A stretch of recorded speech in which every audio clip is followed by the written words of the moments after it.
So, ja klar. So, welcome to the late afternoon program of TechDays today here at the TechNIKUM. This time the program track is innovation, digital innovation, and especially focusing on the cooperation between young companies and established corporates. The panel will be moderated by Carsten and Rudolph.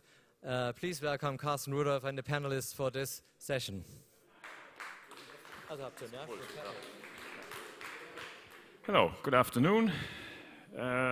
Very warm welcome to I think the last session in the section here in the TechNIKUM today. Our panel is named Digital Innovation: How to Bridge Startup with Corporates, a topic that almost every media talks about these days. How important it is. One tell the corporates that they have to learn from startups. Others try to have startups benefit from large corporations. So there's a lot of reports, a lot of coverage on this topic in the media. And we would like, and there's also a lot of activity going on. In the last 1 or 2 years, there's almost daily a new accelerator opened in Berlin or Munich on various topics, accelerating whatever startups you have. There are tons of events on this topic. There are many startup scouts running around for large corporations, trying to identify startups that might suit them. And in my personal view, there are many opportunities, but also some risks for both the corporates and the startups to handle this. I think the scouting process, or the process where startups can meet corporates, there are plentiful of events around, and it's rather easy by now, at least to meet them for the first time, to meet startups and corporates. But the question is, what comes after that? And this is something we want to discuss in the panel here today. About how to build this bridge and how to really make a beneficial two-side cooperation out of it, and not just knowing each other, observing each other, and having a good time on a party on one of the other conferences. So this is the topic we are talking about. Before we continue in English, let me ask you, who is not able to understand German in the audience? Do we have any? There's one? Okay, then we continue in English. For the, at least it's 2% or so. Okay, let's continue in English, that's no problem. Just wanted to, for the curiosity of it, to ask that. We have on the panel, ladies first, Antje von Loeper. She is heading the business development at Innosabi. Innosabi is a company working a lot with corporates, to my knowledge. You are maybe a little bit of that bridge. You're running the business development there. Innosabi is designing innovation platforms which large corporates or also small companies can use to crowd invent their new products. Is this phrased almost right? So, well, please welcome Antje von Loeper as our first panelist. Then we have Helmut Schönenberger.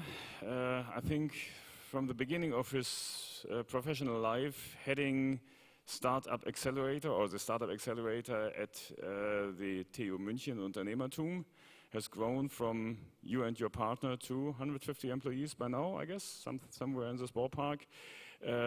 Expanded to almost every area. Well, I'm not saying that, I don't think so. You're still growing. But at least to every area that a startup can benefit from venture capital to startup coaching, and of course a lot of scouting at the universities. So please welcome Helmut. And last not least, you have a W in your name, that's a problem with that. Thomas Wenzel from Siemens Next 47, or I think it's only called Next 47. I think the Siemens brand is gone in that respect. But it's in a transition process.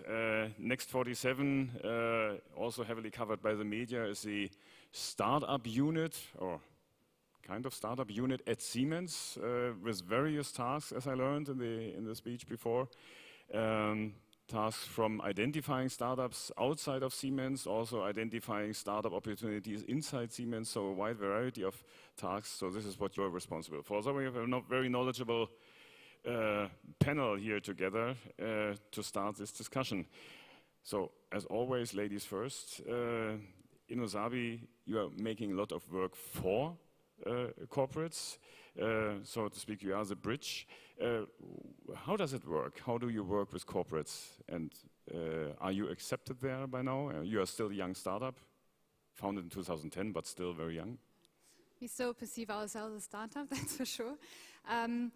Yeah, so I mean, we believe ourselves to be not only working for our corporates, but actually it's more like a partnership.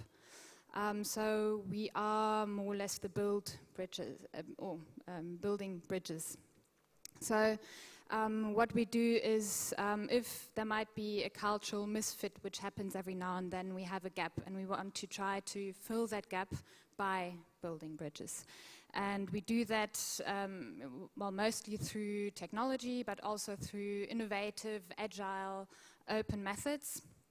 You might know it from co-creation, open innovation, crowdsourcing. And so at the end, we want to, of course, connect corporates with startups.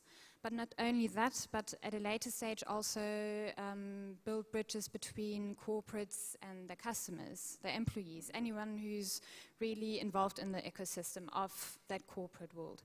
And yeah, so at the end we understand ourselves as building bridges.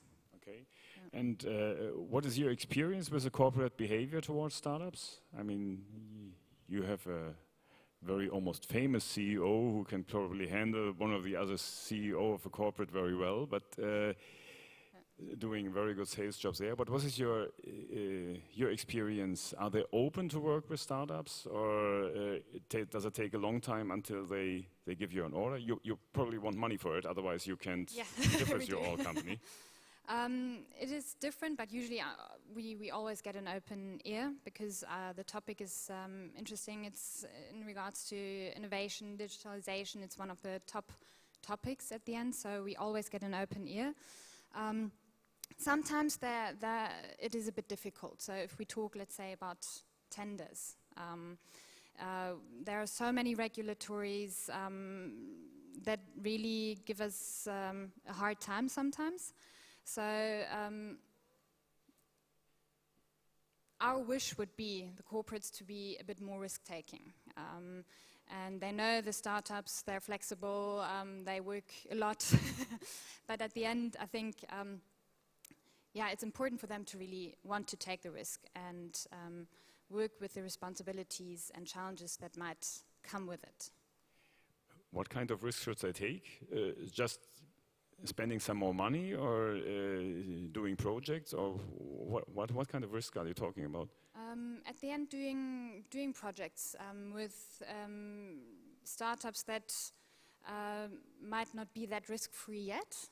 At the end, if we think about Innosabi, it is individuals that want to work with us within the corporates. So they are the ones that take the risk to work together with the startups.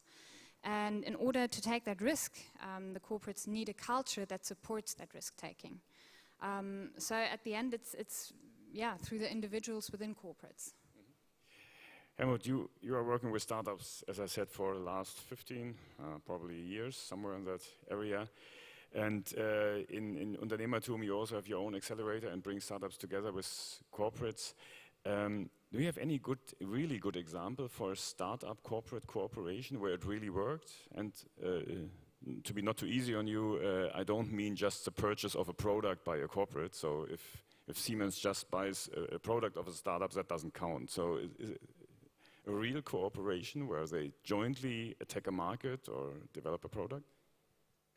I think there are many examples, but it's always up to the people, and it's up to the people in the startups, but also up to the people at the corporate partners. And so just to give you an example, one of our closest corporate partners is BMW, and BMW has over 100,000 employees, and at UnternehmerTUM maybe 300 BMW people work closely with us together, but that means 99.9% of the rest is not really familiar with the startup ecosystem. But it's up to these innovation leaders to really do things. And I think one nice example is ProGlove.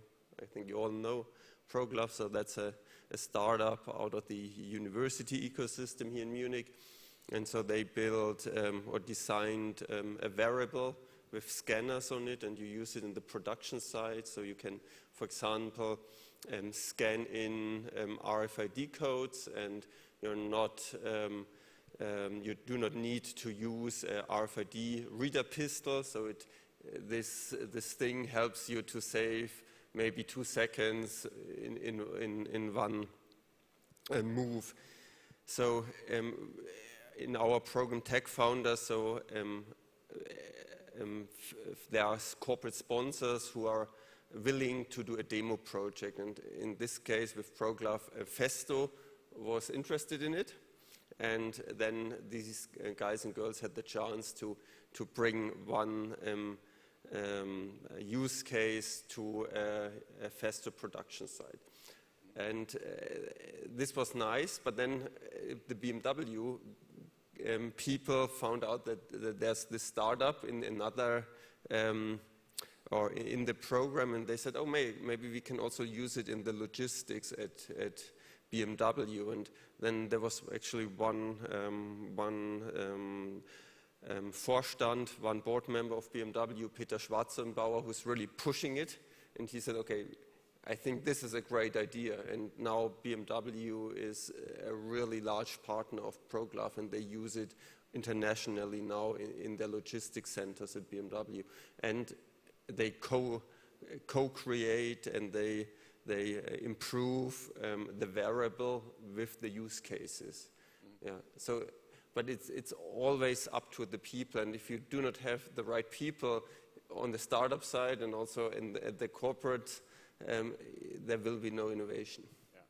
There's also something that we see, we at BayStartUp work also together with startups and corporates, and I think it's important that you get to some point where you jointly develop things and not just look at the product, because this is usually the easy part that we see, that we can invite you on your on our trade show booth at Hanover Fair, but then afterwards say, it was nice to have you here, but nobody goes forward. So I think it's important to find the right people inside the large organization to go forward. Yeah, actually we do, just to add on that, we do exactly that's what we believe or understand under partnerships, is to develop the product further with our customers and corporates. And that's what we do. I mean, customers come with new inquiries, new functionalities, and of course, then we develop with our customers. And that's what we currently do, for example, with an app. And I think it's also very important, what is the approach with which you go to the corporate? I am within corporate, but I have customers because I am not funded by the center, but I have to sell projects to the divisions. And a successful process like this doesn't work in the way that I say, I have the brave new world for you, let's change your business. But that I have drafted a project with one specific startup and one solution. So I can approach them and say, hey, this problem in your locomotive that I have, now I have a very new method which is much more effective than the old one. And then I did never find that any resistance against the new or whatever came. And of course the second is that I'm a kind of interpreter. I have been CTO of a medium-sized company group for quite some time, and since 3.5 years I'm working with startups, so I'm an intermediate, and sometimes this is necessary. Yeah. So the benefit for the startup is pretty clear. They get new ideas, or they get ideas how their product can be really used. This is often the case with technology startups, that they have some rough idea how it can be used, and with the cooperation with the large corporates, they can really benefit from that and develop their product to a real market or marketable product. What's the benefit for the corporate? I mean, you have how many 100,000 engineers at Siemens? No idea, 150 I think. Probably 150,000. Why should a 3-person startup could be of any help? Yeah, this is due to the specific solution, because in a certain project I have to demonstrate the advantage, which may be a performance which could not be achieved without artificial intelligence, or for example, which is some of my projects where we have a lot of cable work, 20, 30 kilometers of cabling along the rails. And with a startup, I found a solution, or no, the startup found a solution I introduced, where you don't need these cables anymore. So you have a reduction of the project costs of more than 80%. That's an argument, nobody says no.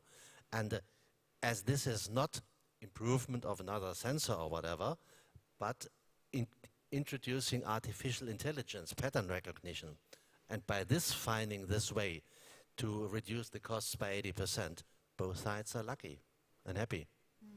And how does it work? If I'm a 3-person startup, to my experience, they have some legal and also purchasing problems usually with a corporate. Can you overcome this very easily? I mean, yeah. In this special case, this really was a special case. What I told, because the business unit was really pulling for it, and so they made official proposals now. One to Dubai, one to India. And I said, hey, stop, this is a prototype. We are not through the proof of concept. But it was so convincing that I said, okay, our customers, they know about prototypes and we explain it is a prototype. So the business unit was pushing each and everybody to overcome all bureaucratic hurdles. But this sounds very, very easy and very positive. Is it always the case, or you also have to fight legal matters? Let's say SAP requires 3 years of experience and stuff like this. No, these are the stories that we often hear from startups. No, I have to go through a formal process, which every supplier, that they are not terroristic and all this stuff. Yeah, sorry, we are a bureaucratic company, but this is not with startup. This is with everybody, and this takes a week. That's not a problem. Okay. And I said, when I enter in the way that I offer a certain solution, you save 80%, then they help me, the business unit. They help me. They push the administration. So in my experience, it was not a problem up to now. Yeah. Keep fingers crossed. In our experience, it's really a lot of cultural factor. So, of course, we know startups, they are agile. Of course, it has to also fit in the professionalism of that. And what we are currently experiencing is we're currently growing. I mean, we're now 32 employees. So what corporates are really interested, not only in the agile methods, because we all know them, but actually how do we implement processes from corporates in a growth phase? And how do we still keep agile? Even though we implement processes. So this the transfer phase, let's say, from small to medium size, seems to be very interesting for corporates as well. Okay. A little bit on the other side, I don't know how many corporates we have in the room. It's hard to see from here anything anyway, but corporates are using several different ways to approach startups. Some have their own corporate venturing units, some have special innovation units, some just send a young guy who is hungry to some startup conferences. What is, in your experience, the best way of going forward? Probably Helmut and Thomas. Really difficult question. On the one side, the events, on the other side, personal network and looking around. And as we know that this is not a sufficient answer, we also supported, we wanted to have this investigated. And there was a master thesis at the Technical University. We also supported that. Okay. And the expert interviews and so on. And the outcome was, by far, number 1, personal network. Okay. Number 2, scouts and so on. And so it really is. It was not what was expected also by the professor, because he wanted to have a process, but the outcome of the master thesis was there is no process. Sorry to say. Okay, so the best is use your personal network and have someone who gets some spare time to look around and really scout that. Is this your experience as well? I mean, then we can both stop our work if that is the case. So you already mentioned it, so and as you, Carsten, now 15 or 20 years now in this arena with startups, and it's a long-term game. So you're not successful in 2 years or even in 5 years, but you really have to be long-term. You have to build up a portfolio of projects, of startups, and not every startup will be great, many will fail, so you really have to build up a portfolio and scale the businesses. And I think in the really successful companies working with startups are in the US, and I think we can name Cisco, for example, or Intel. So these are the ones who really did it on a high volume, a strategic level, a CEO level. And if you look at what the German large companies did the last 15 years, it was up and down. So you have the startup hype. You also you lived in that when the first .com bubble, and then everybody was jumping on it, and then there was the bubble was crashing, and then everybody jumped out of it, and then 5 or 10 years later, then people come back and reinvent everything. And this game doesn't work in this way. And there are some really clever, I think, German companies, and I want to mention one, which is EOS, which is the world market leader for laser sintering. It's owned by Hans Langer, who has a long-term vision, who has a great, successful, very profitable company in the background, who builds up a huge portfolio of 3D printing companies. And I think these are great examples how Germany really works. But there are many large German DAX companies which I think did it exactly the wrong way. They started large VC funds, they spent a lot of money, and then after 5 years they thought, okay, this is not working, and then they sold their whole portfolio and lost a lot of money.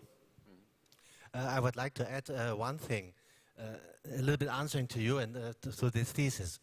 What was one outcome of this thesis, and it also meets my feeling, is that it's a very huge difference whether they are looking as a venture capitalist or as a corporate.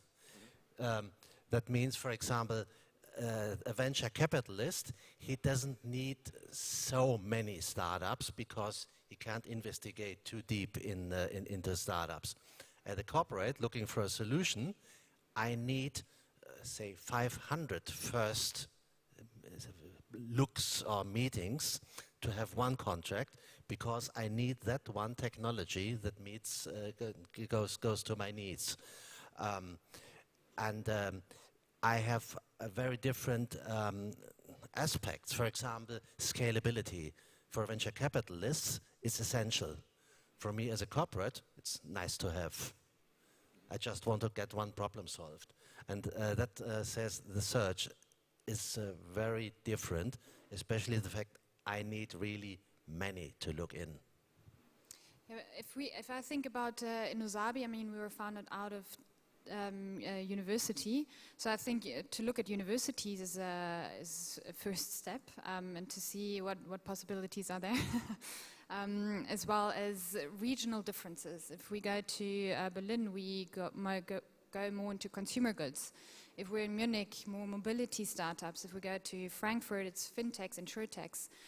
So I think also focus a bit on the region area. What is the purpose? Whom do you want to look for? And then also go into the regional aspects. But then there are also platforms that enable corporates to search for startups, to have, we like to call it open innovation challenges, to scout for startups. So why not at the end use, again, a technology base on a platform in order to search for the right startups? Another question to you, Thomas. Is it, what are you looking for? Are you looking in your very core business, or are you looking for things that help the core business, or things that can eat or how they cannibalize your core business? Is there a specific search area that you're looking for, or are you very open to has something to do with Siemens, which is so broad that you can probably take any startup in? No, well, this is due to my job. I'm servicing the division, and that means I have to go for solutions, and I have to go for solutions that I can sell. I have to sell it to the divisions. They have to pay for it, and this does not mean, well, stop your whole technology, make it new or whatever. This type of innovation, it is. I solve you that problem. These are, in fact, the only projects I can sell to the division. So that's what I'm doing. So what I'm looking for is various capabilities or technologies. For example, 3D detection or whatever. And then I'm looking for an application case. So this is very specific. It's more or less a sourcing for technologies you need for your core business. Yeah. Do other companies have other approaches, Helmut? What is your experience? So I think now there's a large transformation. It's Siemens, and Thomas is now talking about one approach of Siemens, and Siemens, I think, has now many approaches to that, but you should talk about Siemens. I can give maybe a different example, and which is SAP, and not many know, but SAP bought many companies, and also a Munich company called Hybris was bought for $1 billion US here. There was also a university startup from our university. So there are also large German companies, especially SAP, which are really willing to buy at late stages with very huge sums, really scalable, large companies. And so I think this is a totally different approach what Thomas described, because you are in the development phase of the startup more at the beginning, whereas if you are talking about these merger and acquisition activities, you are at the end, and you are then talking about a lot of money, whereas you probably invest maybe 1 to 5 million, and the other ones invest $500 million. Thank you for that remark. I was talking about what I'm doing here in Munich. Luck or not, the managing partner of Next 47 in Palo Alto, he's going for the big shots in new areas. And he's spending tens of millions or more in one thing. So what I was talking about was what I'm doing in Munich. So Siemens in general is very widespread in approaching that market. And that's what we mostly see in the US companies as well. If you look at the history, for example, Microsoft, the whole Office package, I think, is acquired. Excel is an acquisition, Word, and PowerPoint as well. So it's all acquisitions and built into one product. I think this is something we have not seen to that extent, I think, in Germany, but hopefully it will come sometime soon. Yeah. Okay, we talked a lot about the corporate perspective. What about the startups? We don't have we have a startup on board, but what is the advice for startups? How to get prepared for corporate contacts?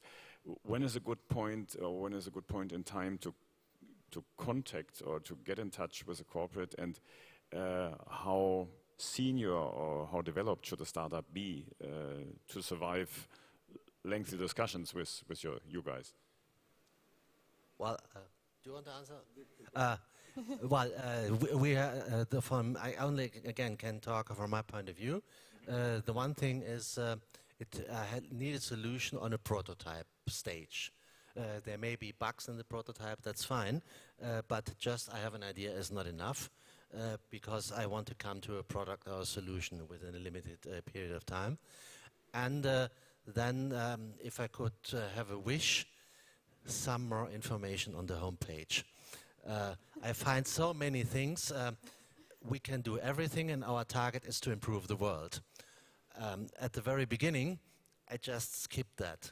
But then I learned that sometimes really any ability is hiding behind this. So if I would have this wish, and I'm much more happy to go to deal with a startup if at least I have an idea what is behind. Helmut, what's your experience?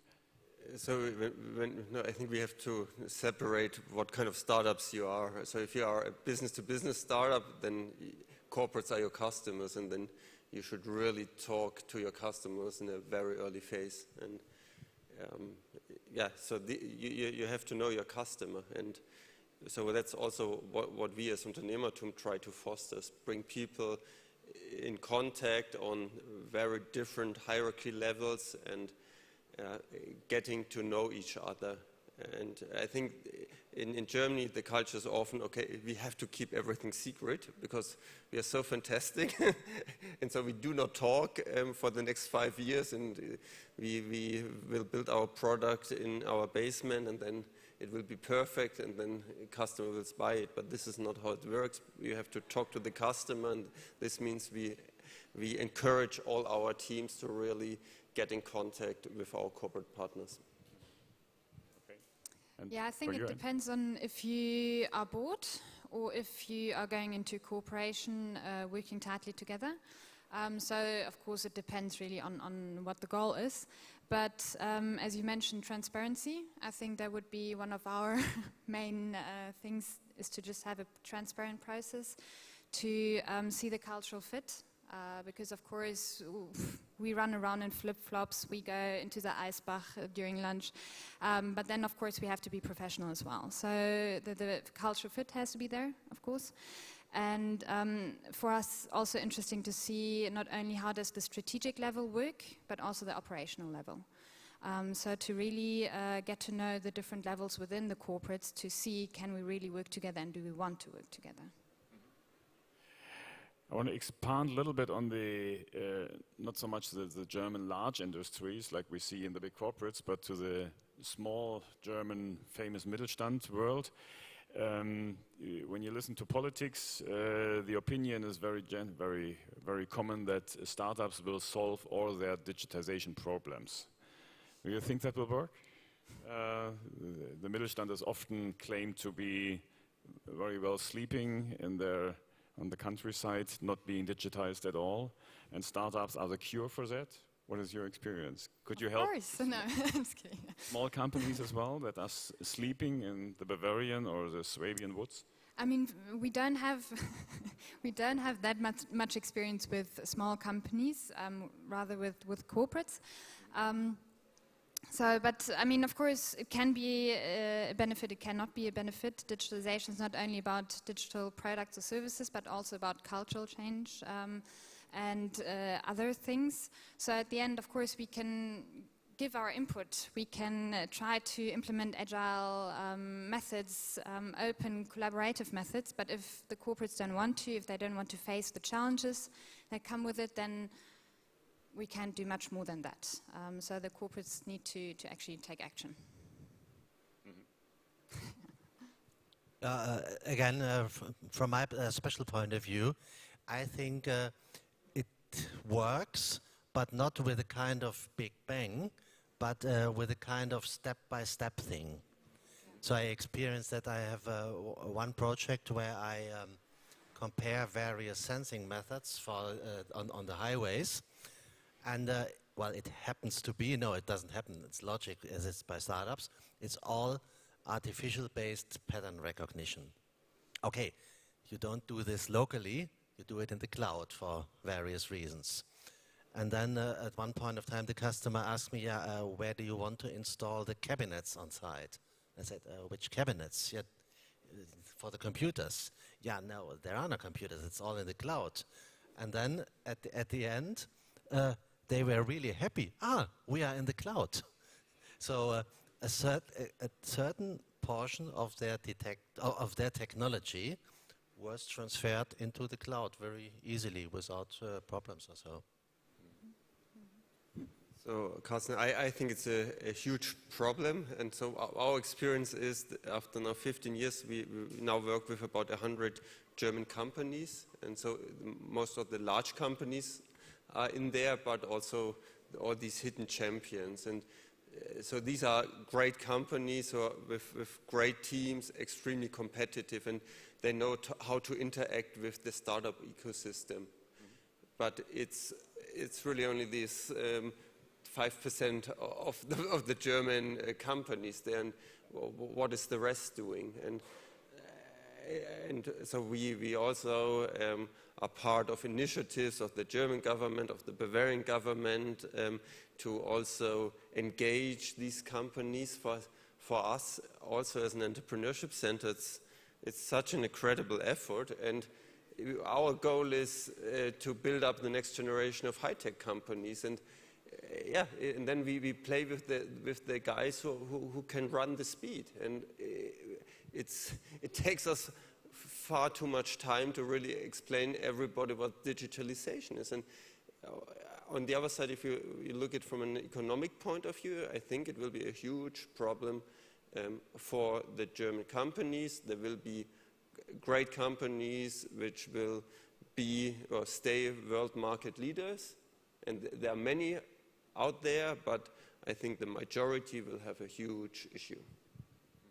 I think so too. I mean, because they have to become the actors, and I don't think a startup's role is to educate this 95%, the remaining 95% of the German industry.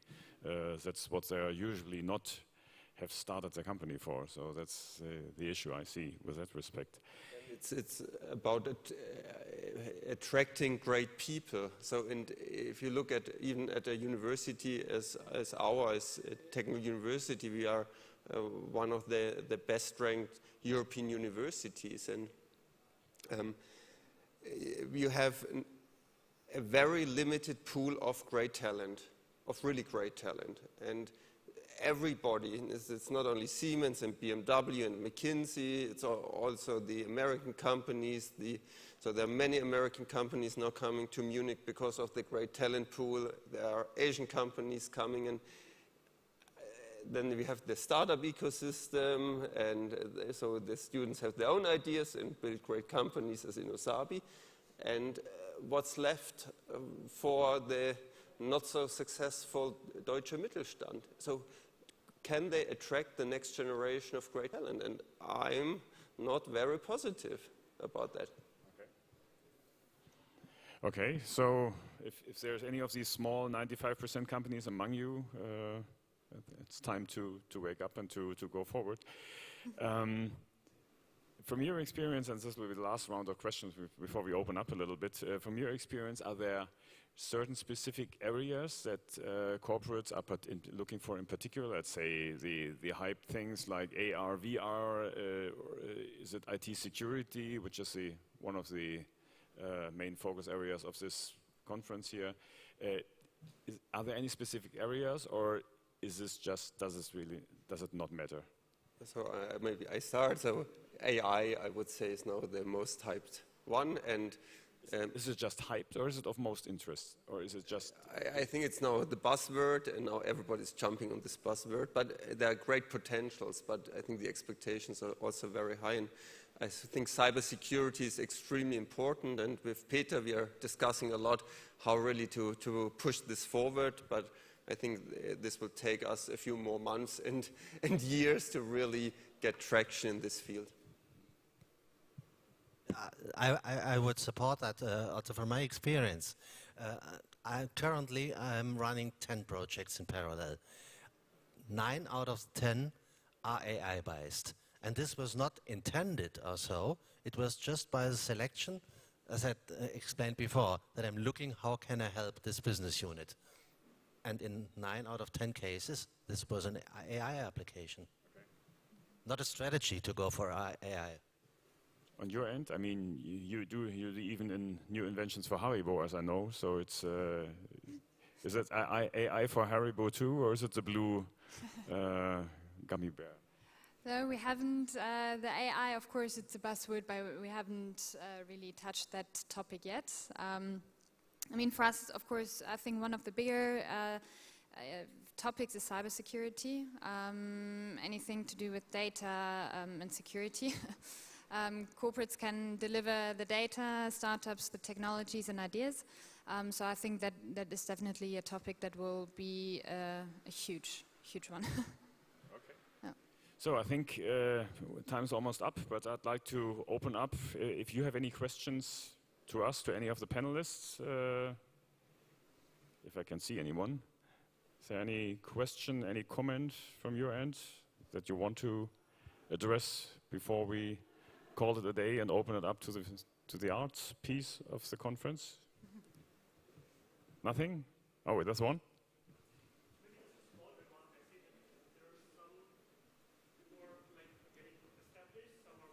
Since 15 years in a startup, right? And then there is a corporate. And we still see a lot of struggle, right? It's still not such a environment which goes by saying that go ahead, put a startup, and you're bringing a solution. So for the new startups, as we said, right, there's a lot of people excited about coming. So this is still a very high-risk zone. But as you rightly said, I think the corporates, are they really taking risk that much? Because they also have to bring a lot of innovation in their own parts to embrace it. On the side, when we bring a solution, whether through a startup or an innovation company, and how strongly it's going ahead. I think digitalization has bring opportunity to all of us to say that either the startups or the innovation can bring a solution.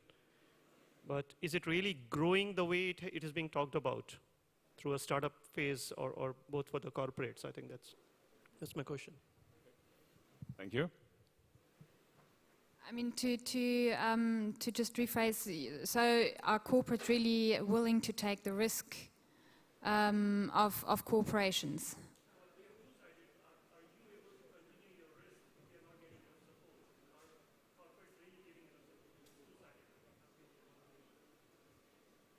Okay.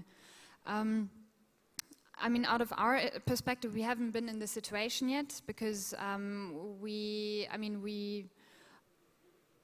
as I mentioned, we built the bridge more than using the bridge. So for us, it's more like, of course, it's a risk somehow because will you lose your culture to the company and the corporates? Will you lose everything you had before, which is very nice to have, and you live it every day? I cannot really say out of experience because, yeah, we are more the bridge builders, but maybe one of you. Well, from my point of view, I think we are quite aware of the problem. So we know if we would integrate a company too much, and the first half year you would have to learn the Siemens compliance rules by heart, then everything stops. We are aware of that. And another reason why not tying the startups too close to us relates to AI. A startup with an AI capability can do many things, not just my one. If I would say M&A, buy him, I would limit them. So if I give them the freedom to go to, we make a contract and that they must not serve our direct competitors with our solution, of course. But if then they are going to the left and to the right, this improves the quality of their algorithm. And this is the reason why we didn't have any conflicts or anything up to now. Anything more? Yes, there's one more. Two more. Sorry, is that one working? Okay. I have a question to you, Thomas. I started working in a startup beginning of May for Giesekind Devrient. And I was wondering, from a cultural perspective, what were the greatest obstacles for you? And is there, in your function as a bridging organization, I call it, do you see, or what do you see on positive effects in the big company as Siemens is? So did they learn from the startup mentality, and what did they learn? A lot of questions. I have to disappoint you in a little bit because I'm working with tech startups only, and these engineers are not too different from the Siemens engineers, and both know that they are coming from different cultures and working with it, and they have a common target because the startup is happy if they see that their basic solution really goes into an applicable and saleable solution. The responsible from Siemens sees that he can solve a problem that he couldn't do before. So I didn't have a problem with this up to now. I think we have time for one more. Yeah, so first of all, great, congratulations, was a great panel, I really liked it. So my question is, where I was really surprised about the German Mittelstand, the mid-market. On the one hand, and I don't get this together, we are export leaders in the world compared to the GDP. No other country in the world can do that. We have the hidden champions, we have the MDAX, the Aztecs, and all of those guys. So if they digitalize their intellectual property, they are unbeatable. So why, one of you said 95% have still a problem. I mean, is it for budget reasons? Is it resistance to change, to transformation? Why do some mid-sized companies not transform? I'm the moderator, but I would have one suggestion. I don't know whether it's true, because being the bring startups and corporate together, it is a special task that you have to know how to do, how to look, how to find, how to convince, how to find a solution, and so on. And we in Siemens have a group of people like this. I assume 2/3 of the DAX have groups like this. And then how many big, medium-sized? Handful. That's it. Of those people whose profession it is to be the intermediate between the startups and the corporate. That's my guess that this might be a bottleneck. I believe we are risk averse. We don't like risk. So we don't have a failing culture. And if you can't fail, you won't be able to go forward. So that's what I think. But one personal remark, I really see that problem and see that there may be a task of bringing this together. And that's the reason why I made the decision to leave Siemens and to try to bring this thing to the medium-sized companies. Okay. Not right now, this decision. Okay, maybe that was a good final word. I think, yeah, many of them are still very successful, and that's they have a legacy and they have some responsibility to their old products, and a modern or a networked and digitized company also needs digitized customers, and if they don't want your innovative solutions, that might be another problem as well. So I think it will take some time. It will be no switch to take, but the switch on our side is to switch off the light and the mic and switch over to Peter. So I thank you very much for your attention and hope you had some fun listening to us, and have a nice evening. Thank you very much, Carsten. Thank you to the panelists for this tour de force here on this wonderful tropical stage. I think it was a very interesting discussion, and thank you for being with us. We have now a final highlight, the last performance from, and I mistook it before, but now I wrote it down, Fuchs and Hahn, to conclude their contribution to the Tech Days. Before we have a final little talk, a small talk with Tom Köhler and his guests on the role of disruptors. But before we listen to Fuchs and Hahn, I would like to also mention our video mappers upstairs. Sven, he is mapping on these panels and only on those panels, not anything in between, the projections to animate and energize our panels. Thank you very much also to Sven. A big hand, yes. And I think now we will have also his mapping together with Fuchs and Hahn. Thank you so much. Please enjoy. Ladies and I will digital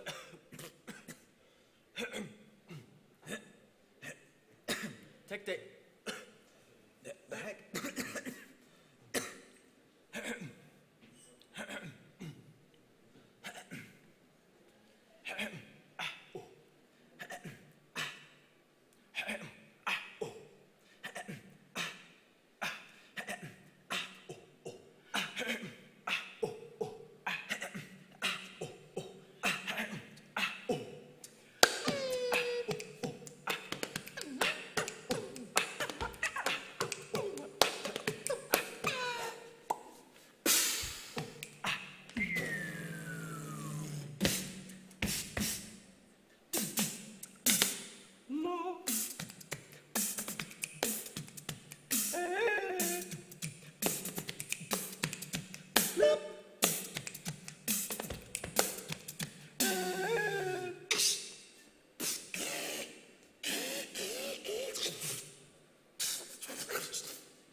Fuchs and Hahn, ladies and gentlemen.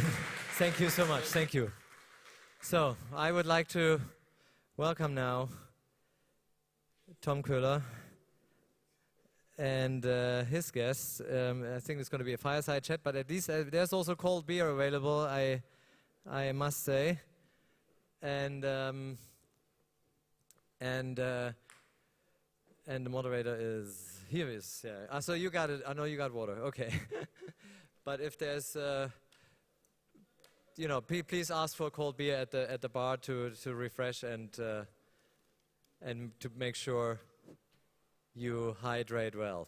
Okay, so welcome. Thank you for coming. I know this is a very, very special slot, but we'll have fun and we enjoy ourselves. Okay, thank you. Peter. Hi.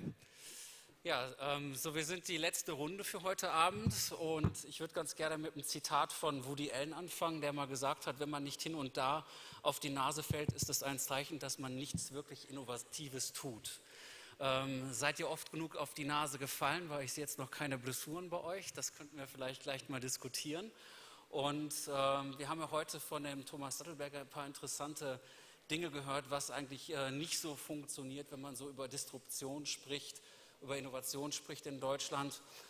Und ich würde ganz gerne damit starten, dass wir mal kurz nochmal durchleuchten, wenn wir Disruption, Ökonomie, was läuft eigentlich in Deutschland halt gerade nicht so gut? Haben eigentlich die Corporates nicht tatsächlich Angst vor Disruption? Also wenn man so die ganzen Innovation Hubs sieht, Crowdfunding sieht, Open Innovation, also all diese neuen Katalysten, die da auf sie zukommen, ist das nicht zwischen Angst und Enthusiasmus, ist das nicht auch ein bisschen Vakuum?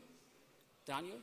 Ja, also ich muss sagen, dass natürlich, also die Corporates haben aus meiner Sicht keine Angst vor Disruption oder Innovation. Was wir aber feststellen bei Roland Berger in unseren Projekten ist, dass häufig der Ansatz ist, viel hilft viel. Ne? Also Big Corporates gleich irgendwie Big Disruption. Wir wollen also relativ viel mit viel Geld erschlagen. Und okay. Okay, sorry, no worries. Okay, yeah. So then we switch to English, no problem. Yeah. Okay, yeah. So what we see is that there is no fear within Germany, in the corporate German world, when it comes to disruption or innovation, but they most of the time try to solve the problem with money and not with smart ideas. So they try to fund big projects and not trying to let's say, to fund small speedboats and re-implement it into the organization. And this is kind of a mindset problem, and this is where we can help. But I think there's still some fear involved, I guess.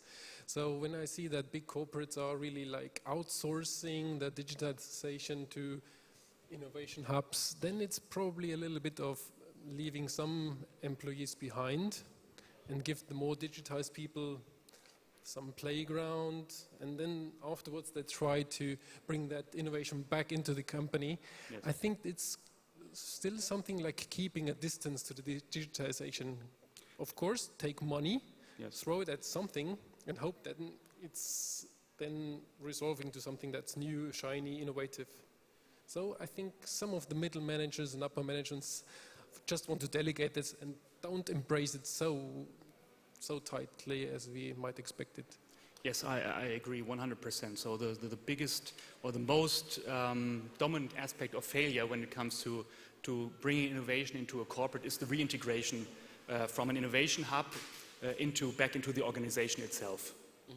Yeah. So one of the problems I do see is that sometimes there's a great idea, so we need to create an innovation hub. Great idea, funding, done, start. So what about the process? Sometimes I'm feeling that it's maybe a one-off project rather than a continuous event. How do you see that when you talk to corporate customers, and especially you worked for the big fours and now have your own startup, how do you see this when you have a look into corporates? And yeah, that's a good point, actually. So we are commoditizing lots of the cyber and risk management services and bundle that in a B2B SaaS solution. And our main competitors, like big RSA Arches or BMC's SAP GRC systems, they still work in this big bang one-off project. So what you do is you buy Archer for double-digit million maintenance fee, then you hire Accenture, and you have a 2-3 years IT project integration going on, and after that, finally it pops out. So it means for middle manager and project leaders, they are for 2 years in a really, really bad shape, personally. Their project starts with status amber. It never gets green, never. Probably it's red. It's always over budget. And after that, after 3 years, you have then a product that looks like Windows 95, which is not innovative and is a huge risk for the person itself. Might be the CIO. So one of our hopefully future customers in Australia, a big bank, they just threw away the implementation because business has not accepted it. And in our world, it's, as you said, it might be better to do a more agile, I don't like too much this word, but do iterative progression and then surprise your business and your employees with shiny new solutions that come quite quickly. So for instance, our main competitors, for instance, they just provide releases and new versions of their software every 6 months. We ship today, for instance, and next week again, and again, and again. So I think this is something typically, especially in the IT departments, they haven't really gotten to the point that they can improve week over week. And they don't need those big one-off exercises that can fail much, much more easily instead of improving over time, but doing it in a very innovative way then. Well, from my point of view, it's not only a question of the IT department. For me, it's also a question of the mindset of the budget owner. Yeah? So how is the budget allocated into several projects? Yeah? In Germany or in Europe, generally, when you look at big projects, I think that there is a higher probability to get a budget for one 50 million project compared to 51 million projects. And what we are trying to implement when we talk to our clients is that they have to come up with a VC logic within their own corporate structure. Yeah? You have to build up small, different initiatives, fail fast, you have to test it, fail fast, then you go to another initiatives, and this, of course, will cost way less money than trying to have one perfect project which will take 2 years to implement, because innovation cycles are way shorter because of digitization than we've experienced before. So following the path saying, I want to act as a corporate VC within my own corporate structure should be kind of a roadmap or a pattern. So when we talk about culture, I thought when I hear to Carsten, Rudolph, we know that there's enough money on VC in Europe. Certainly the funding shouldn't be an issue, right? But the question mark is why we do not have these unicorns in Europe, why we have missed out many of these potentials. So question number one is, what is the reason for that one? when we talked many times today about culture, but I would like to get something more specific. What is it in the terminology of culture, why we have not these unicorns, if there is enough money available? I have an opinion, but of course you are better prepared because you're going to become the next unicorn, for sure. Yeah, yeah, so basically, definitely one point is we see structure, especially in Germany or Europe. So we just closed our first financing round. It's a seed round, a fairly large one, but still. And we talked to, I think, over 60 VCs in the last couple of months. And I must say that there are a few very good ones, bigger ones, but there's lots of smaller VCs. They aren't actually VCs. So basically, if you have a fund of like 2-digit million euros, that's nothing. And you can't take any risky bets as a VC. That's what we learned, because you have probably 10 companies, startups in your portfolio. If one fails, the whole fund is screwed up. You can't really get back to the track. That's impossible. But if you have more money, so you need definitely 3-digit million euros in the fund, then you can work a little bit better. And then you have enough people in the VC to get like efficient operations in the VC structure itself and all. So you see definitely some lack of professionalism in Germany. He talked also to UK VCs where the situation is a lot different. And probably we are even looking for the Series A, because after the round is before the round, we are looking definitely into UK and East Coast. Yeah. That's, it's opportunistic, but... Well, when we look at the VC industry in Europe, I would say that the numbers are way smaller compared to US and to Asia. So we have a funding problem in Europe, and we also have a cultural problem. And we have a structural problem because the market is so fragmented. Compared to the US, you only have one single market, or compared to Asia, China, you only have one single market there, and with one language, one regulation, you can reach a way higher number of customers compared to Europe. Yeah? And then we also have this mindset problem that we in Europe mostly see the problems, not so much the chances. Yeah, when it comes to data security, for example. And it's for me, it always comes back to our history. When you look at the DAX 30 companies, most of the DAX 30 companies were funded or founded and funded before the Second World War. 6 of the 10 biggest companies in the world are platform models like Facebook, Alibaba.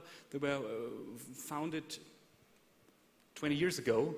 And this is a problem that we have in Europe, and this is also a problem why we don't have so many unicorns. I mean, there's Spotify, there's Delivery Hero, there's Zalando in Europe, but compared to other markets, this is too low, really too low. So do you think that we are not ready to think big if you talk about platforms? So if you have a look to the Berlin platform, Berlin Valley, etc., Munich startups, so there's a lot of startups, but as such, we are still missing the platform theme. Yes. What can we do about that one? So basically, Align is a Techstars company. So we finished our Techstars cohort 2 months ago, and it was based in London. So it was Techstars London together with Barclays, the big bank. And it's definitely easier to create like what we do. We are RegTech, regulation tech. That means it was far easier to build like a smaller group, like a small ecospace of RegTech companies. And we are currently working together to deliver value to Barclays in a combination of 3 RegTechs. That's not a platform. But it felt quite easy for us within weeks to just form that alliance of smaller startups, to build like a chain of 3 startups delivering then value to the customer. And probably even we are quite connected here in the Munich meetup space, for instance. It seems to be way more complicated here, I must admit. Yeah. So also quite interesting topic was from Carsten and from Oliver Rudolphs. We talked about the mindset of digital. And there were one astonishing thing. When we always saying in the middle management or in the upper management, there's a gap of competencies in terms of the digital mindset. Have you recognized this in your times at the Big Fours as well when you consulted your customers, like you, Daniel? And what is it specifically? And what can we do about it to fill the gap? Because change is good, but how are we dealing with it? Yeah, well, from our point of view, digitization is a top management topic. So you cannot implement a digital mindset bottom up. This will not work. You need a CEO or a CXO who really stands behind this topic, trying to implement and transforming the corporate into a digital organization. Yeah? And what we as Schönenberger are offering is something called a digital driver's license. For example, we are doing that with a large OEM in Germany. Specific for leadership. Specific for leadership, we took the 400 managers, worldwide managers, so top management and middle management, and brought them to different hotspots and like Tel Aviv, Beijing, Silicon Valley, Berlin. Yeah, visited startups, gave them some concrete, precise exercises which they have to solve when they're back in their organization. This is a one-year program, and this is really eye-opening for most of these guys. For example, when we were talking to the CEO and we were presenting him the program of the startups that we wanted to visit, he said, "Why is this startup not here on the list?" And we said, "Well, I mean, they don't want to meet you." And for a guy, CEO of a DAX 30 company, saying a startup doesn't want to meet me, this is really, I mean, it drove him crazy. But we finally managed to get this meeting, and the guy from the startup said, "Well, I mean, the European industry is simply not relevant for us anymore. You're talking about the Verbrennungsmotor, I don't know the English expression, yeah? A certain kind of engine in a car. Look around, I mean, we're talking about autonomous driving, we have buses coming out of 3D printer, so you're way behind our, let's say, our development," and this was really mind-blowing for this guy, but this was the biggest effect, and after this journey and this trip, he was convinced that he has to transform his organization, yeah? But the big question mark for me is, from a management point of view, does this gentleman goes back in his company and establish a new leadership theme?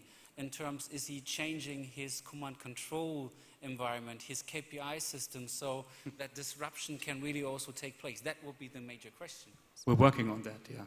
Yeah, so I'm a bit skeptical. So when I was back 2014, 15, working for Deloitte and working for like the biggest banks we have in Germany and some automobiles manufacturers, they had some regulators issues, for instance, and we did what we now do in an application just as consultancy service and audit firms, so solving IT, security, data privacy issues. And what we learned is we worked sometimes directly for the CIO, and we now know their personal daily agenda, and it's fully packed. There is no vision in that, typically. There's lots of issues popping up.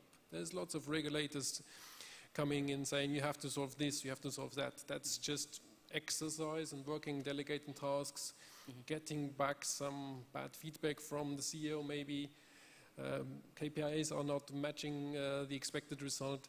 So I saw only few space left for thinking out of the box. But also what we did, that's true, we just took them out of the office and they liked it, and they are just becoming different people for some minutes at least. Yeah. But when they return, it's cruel. They just do what they need to do because the pressure is so high. So it's not easy, I guess. It's definitely not easy, and I think definitely when in your topic in the cybersecurity space, I had this many times with people who said, okay, we need to have this special hacker with this special culture, but it's not manageable, right? And when we talk about the role of a disruptor in a corporate, I think it's very similar. He needs, in German, einen Freigeist, so he needs space to do the things he would like to do without less control, and that means he needs to have the environment. In terms of leadership, again, I'm really nogging on that one, because what are the methodologies today in order to have this foundation of disruptors in corporates? What are the thoughts of HR and strategy to get this done? what we see is that there are new organizational structures implemented. Yeah? So you're going away from a matrix structure and coming more into an end-to-end responsibility. Yeah? So you have teams, small teams, being responsible for certain products or certain features, and within these teams they're very free to organize themselves. And this is also happening in banks, but also in insurance companies. And this should give them the space they need to be creative and to be agile and all of these buzzwords. But I have to disagree a little bit that it shouldn't be too easy and too free. I think you need KPIs to measure the degree of digitization within the corporate structure. Yeah? You need to measure fail also as well. Exactly. Yeah. I mean, you also have to adapt the KPIs to the new digital world. Yeah. When we're talking about one KPI, which a lot of banks or insurance companies are using, the NPS, Net Promoter Score, which has been measured by telephone interviews. I mean, this is crazy. Yeah. You're in a digital environment and you're trying to call your customers, so you have to switch. You have to reinvent or try to develop these KPIs, but you need them definitely, also in a digitized world. Also, you need to carefully select the leaders in that space. So traditional mid-managers might not be prepared for that freedom. I think they have a quite strong goal in performing just to the KPIs. They know the KPIs for years, and they're quite good at it.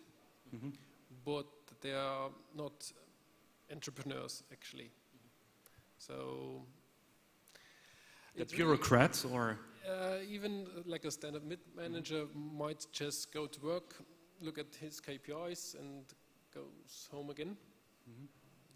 So actually, you're doing in your business kind of managed services. What I understood. Is that something you would say it's already a kind of disruptive business?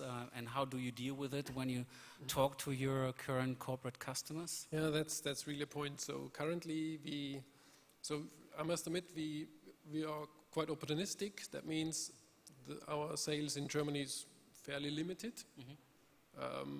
We do much more business in Australia, for instance. And why is that?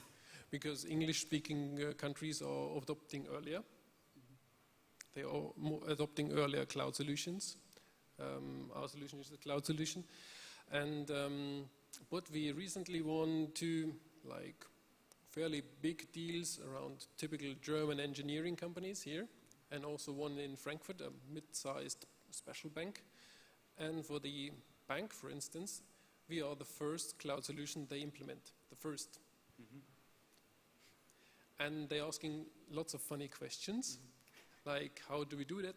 And when it's ready, and we say, it's ready, it's globally available for all your employees. No, it can't be. Yeah, it is. You can log in. And how do I import my users? The users just sign up. So one of the topic is the trustworthiness for a disruptor, right? Absolutely. How sustainable and how trustworthy your solution is. Yeah, and we developed some mechanics during sales and into not implementation but introduction. Of not being too disruptive, actually. So we sometimes we choose to use a language that's more corporate. So we reduce buzzwords, or we talk in their language a bit more. We use tools and methods they know a bit, so that it's not too shaky for them. They feel a little bit more comfortable. They can relate things they know to new things. But then we try to shift up the gear, because we see that they are using, for instance, our tool not to the biggest extent. For instance, we have lots of social media aspects brought into a solution. So we have something like Facebook reactions or comments and other things that are, of course, something quite familiar for them, but not in a compliance solution. And Daniel, one question for you. I think one of the problem of a disruptor is certainly they have thought about the business model they would like to go into, and they're trying to be disruptive. But on the other side, they have the big established player who definitely trying to use their power to get everything out of their old business until they're ready to acquire the disruptor. What is actually the game when you talk to corporates, how they deal with it? At what stage they think the disruptor role should be come in and out? at no stage at all. Yeah, so they would love to develop their traditional business model and try to scale the business model. I might quote Peter Thiel, yeah, that it's way easier to go from 1 to N instead from 0 to 1. And this is what the corporate world in Germany and Europe is also favoring. Of course, the pressure from some real disruptors when they gained a lot of market share is so high that at one point in time they have to be acquired. But this, most of the time, if it's not guided, it will fail. Yeah? And my question to you would also be, do you regard the corporate IT as part of the problem or part of the solution? So in our current situation, for instance, one industrial client here in Munich that implements its complete internal control system in our application, the IT doesn't have too much clue. They are probably a little bit left out, so we're talking more to the business. That's what we always try to do. But actually they don't have to do anything to get integration with our app. That's not required. So actually we are moving away, or we're passing by IT. And we like that from a sales perspective, of course, because that saves long, lengthy discussions. But I guess I know corporate IT a lot. It's even more difficult for them. So business is still ahead of them. Yeah. So rather part of the problem. Sometimes yes. The question mark would be then when we come to the third part, I would like to think about giving some tips, right, to corporates. Number one, maybe some question for you and for you is are there any technology radars sophisticated on disruptors? How do you consult or advise on early signals? Where are the fields of play? Where they should have an eye on? And from your point of view, from a startup point of view, playing the role as a disruptor, what would you recommend startups? Yeah. Well, innovation is not a one-time event. So you have to implement certain structures that enables an organization to be innovative over a long period of time.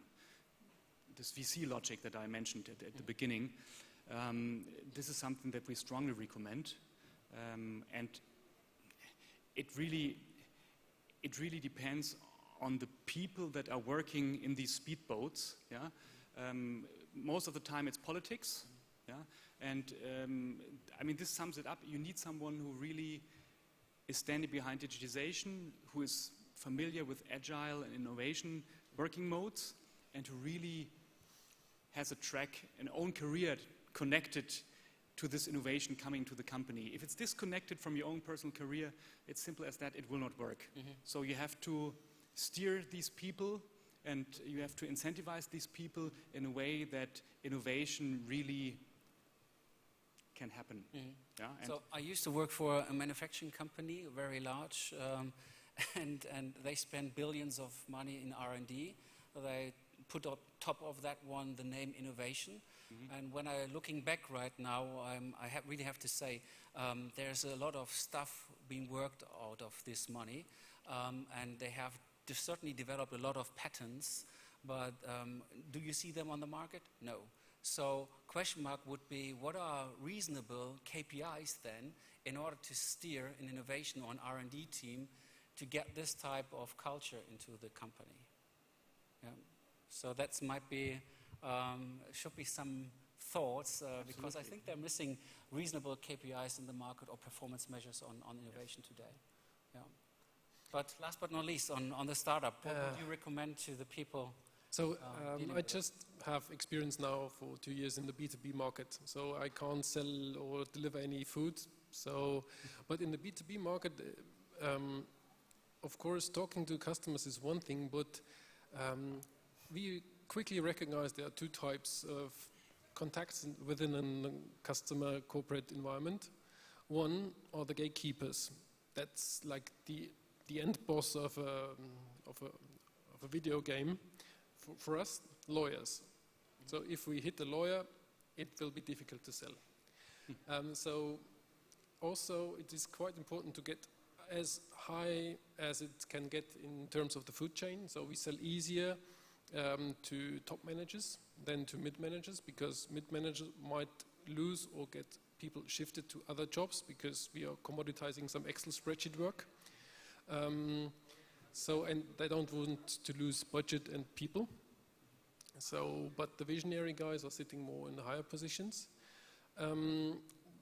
Also, quite important is that you don't be too disruptive or not appear too disruptive in Germany. So it's always a bad situation when you say something like, you are going to be disrupted in a minute. Nobody wants to be disrupted. Mm-hmm. You can partner up. If you're like presenting features, then he's like skeptical, then you can ask him or her, how would you use with your experience this feature? Mm-hmm. So make him a partner. Mm-hmm. This works out quite well. So instead of doing these startup pitches, just talk and ask him or her. It's rather evolutionary than disruptive from the culture point of view. It might work. It works far better in UK if you're being a little bit more pushy, and you can work more with efficiency gains by shifting resources, which is in Germany a no-go. I would never say with our solution you can save 200 people in your organization. You should never do that. That's really risky. And what I also recommend from both sides is always do a POC first. We only offer paid POCs, so I would never give away our application for free. Just stay on that one. That will work out. They will pay. But it emphasizes the importance. So if they spend money, they will just engage a bit more. I think we gave one free POC, and they didn't even have the time to look at it. So very early learning, very easy, and that's quite important. And after the POC, if you're like a cloud solution or like one new solution, they will be surprised that you can just take this result and move on. You don't have to like recreate it. It's already there, and it's just extend from there. Okay. So maybe if you have any further questions for Daniel and Manuel on terms, okay? Yes. You can speak up. Yeah. First of all, thank you for switching back to English. Very nice. My question goes to Dr. Hildebrand. So you talked in the beginning about funding, and that when it comes to funding, we have a cultural problem in Europe. Could you specify that a little bit?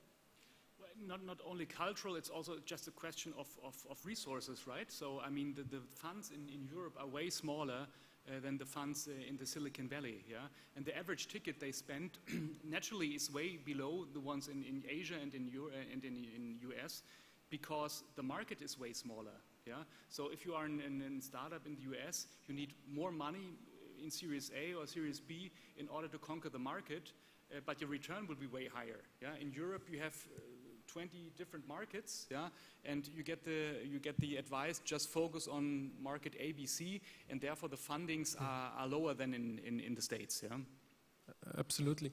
And what I could add is we talked a lot to VCs, as I said, and lots of the VCs we spoke here in Germany were some years younger than me, and probably it was their first fund. So the question they ask are like out of band. We had respect, but if you talk then, now we get calls from other VCs, that's nice. They ask completely different questions.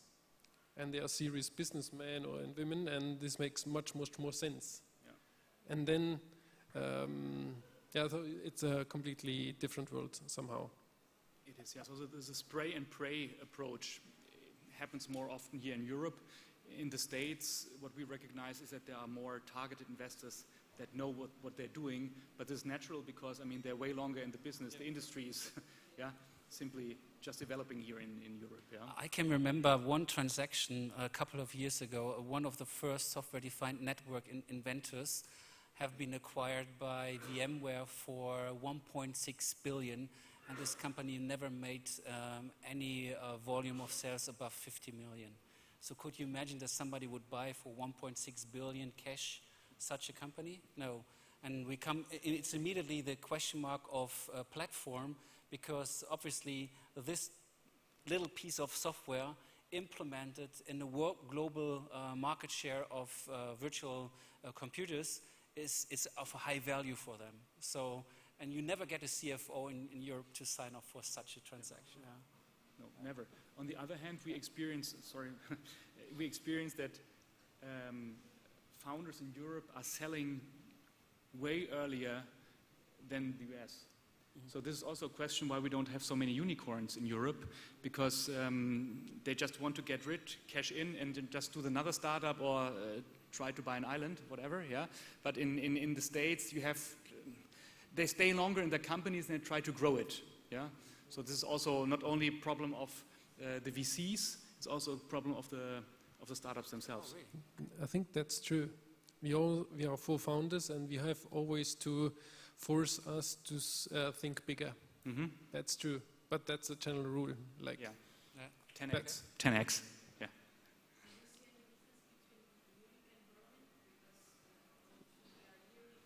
Yeah, Munich is better. Yeah. I think Munich is. He's paid for saying that, right? No, I think for me, Munich is B2B. It's a little bit more hidden champions a bit. Berlin is for me B2C. I'm not capable of doing any B2C, but there's B2B as well. But it's yeah. I think both areas have their reason for being, certainly. Sure. Yeah? So this area has more industry. So when I see some VCs in the US, they have very specialized capabilities to get small companies into the big players. And that's what we're lacking. That's also what we heard from Carsten before the session. Yeah, there are networks, there are incubators, but they're not working so very well, I would say, right?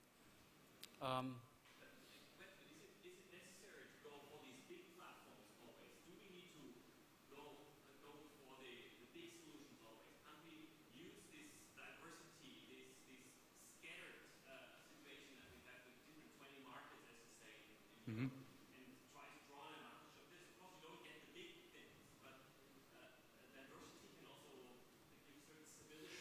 Well, diversity is great, and I mean the internet is a story of long tail, right? But when it comes to platform, I strongly disagree. So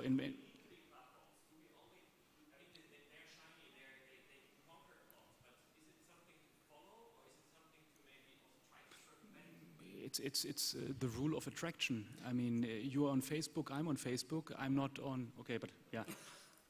Okay. No, the question mark of platform is actually, I would also say, see it differently.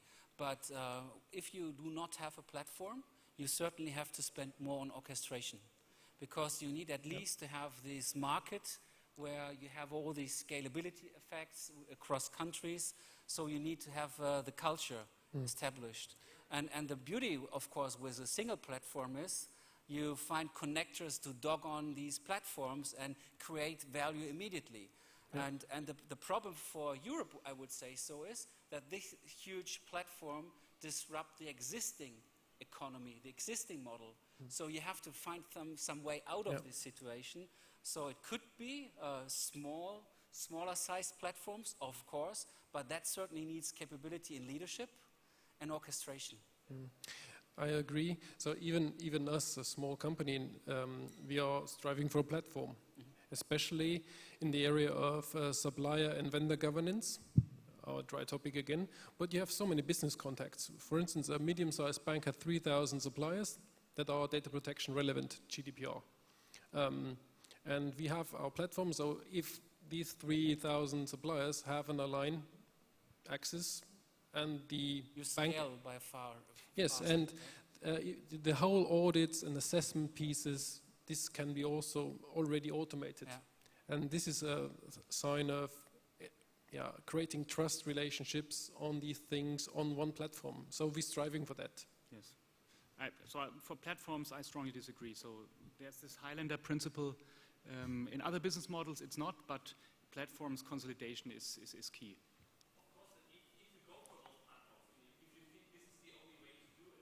Mm-hmm. Okay. Yeah. Okay.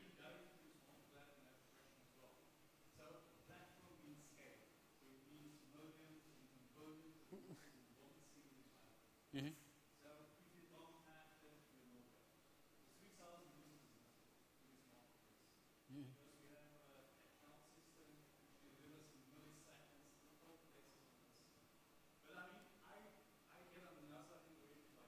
Mm-hmm.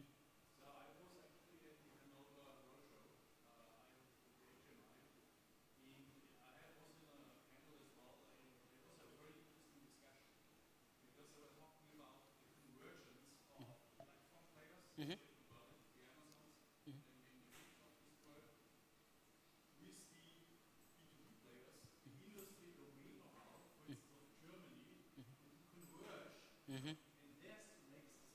Mm-hmm.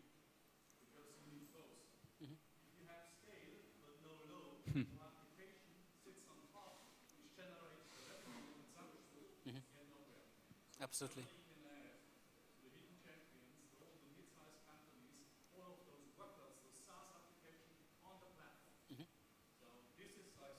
Yes. Absolutely. And this is why Germany, with its industry structure, normally should be well prepared to go for the platform economy. Yeah. Yeah. Yeah.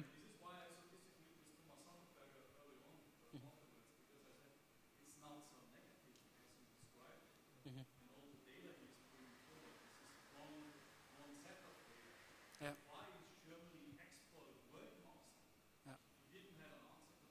Yeah.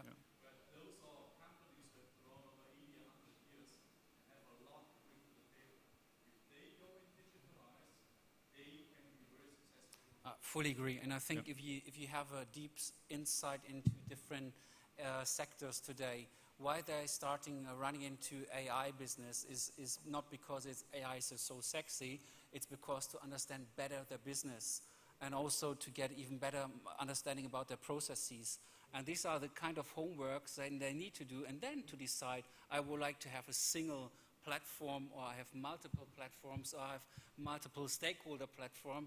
I think there will be some variations sooner than later, but again, it requires leadership in terms of competencies in leading agile business, understanding how to disrupt their own business. I think being provocative to your existing one, and if you're being paid on a KPI which is old-fashioned, I think that's not stimulate middle management business to change. And that's going to be one of the key challenges, I would say. Yes. Yeah. So if there are no further questions, I would like to thank you, the gentlemen, Manuel and Daniel, and with a warm applause. And I wish you a very nice weekend. Thank you. Thank you very much, Tom. Thank you very much, panelists. Thank you. Have a beer. We'll have music now, and we will merge the two venues to one, and this is going to be the main venue now. And this one, yes, because Tonhalle will conclude, and because the only place to get beer is this one. That's is a simple reason. And yes, please engage in further discussions and hang on. We have some nice artists still coming, and this is the end of the week. We should be relaxed. Tomorrow is Saturday, so everything relaxed. Thank you so much for coming, and enjoy yourselves. Thank you.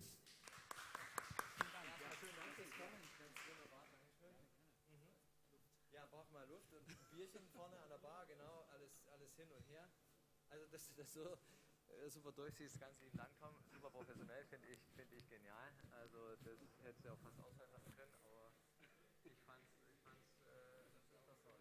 Nee, klar, und die waren jetzt auch gar nicht, die erst interessiert haben. Ja, genau,